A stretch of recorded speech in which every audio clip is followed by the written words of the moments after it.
takamira kuti shumba imwe hana kuyasvidzana venyu.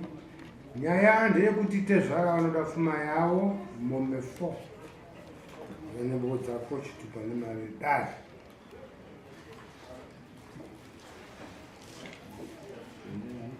Tendai mauna na Wellington shumba ine.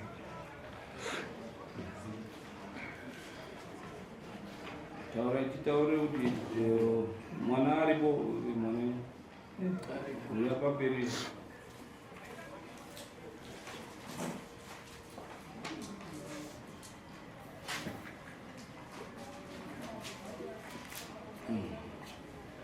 gara apa benji pamberi iyandozi yako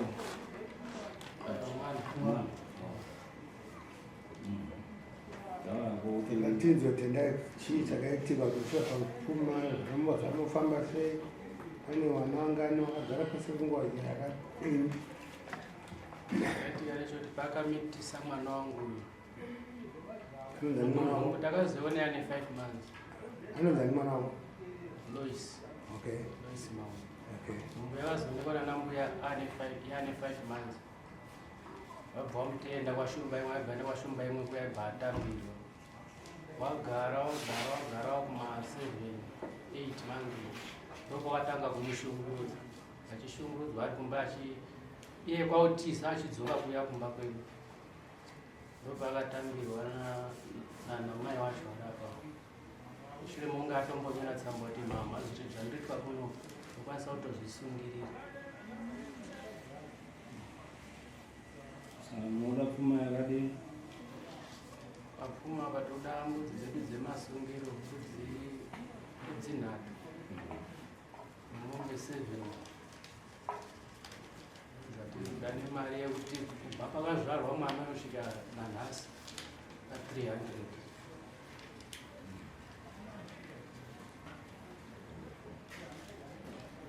Mari mati mari $300.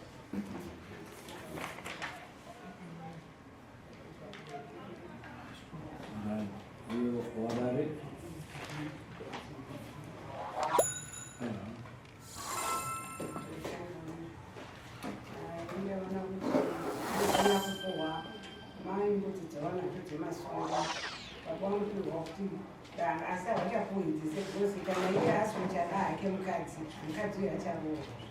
vakapuwa mombe 2 nembudzi dzawana ndomabvunzi angu nemaposta awedari.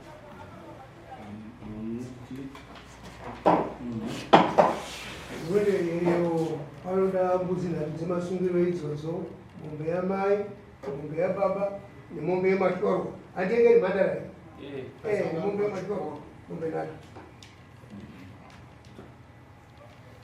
Awa vanhu kachakamira awa vanotoda nekamushamu kachakamira nenyaya yekuti watenderedza vanhu.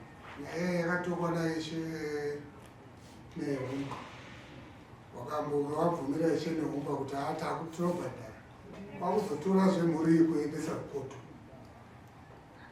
Wachibva wanetsana kukoto kwakunetsana kukoto. Izvozvi masamoni chaiwo iwayo wakati satiuyi endai kuna maguta kuona. Saka hamene kuti maguta kuona ndiye ani wavo ari kuwarambidza kuuya kuno kumatara. Saka pfungwa yangoenda ichifunga kuti kana dare ikaisawo shangu ipapo futi munhu wacho abva aitwa kana 7 days dzekupohwa kunzi abhadhare akatadza kwakutoenda kunoita basa kwacho. Saka obhadhara mombe 3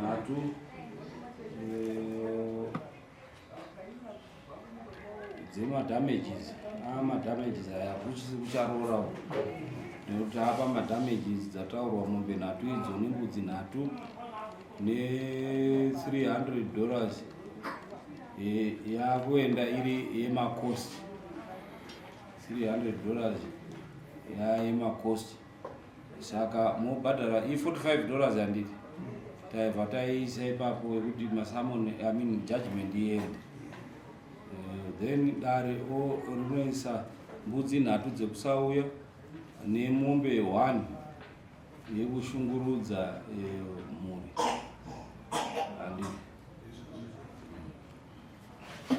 unobhadhara 45 tomupa 7 days to pay wakomana kuti waende kundotora and 45 yemaya unongotsvaga 45 ine kurumidza taisa pamaposta unotsvaga $45 yekukurumidza kuti zviro zvindotorwa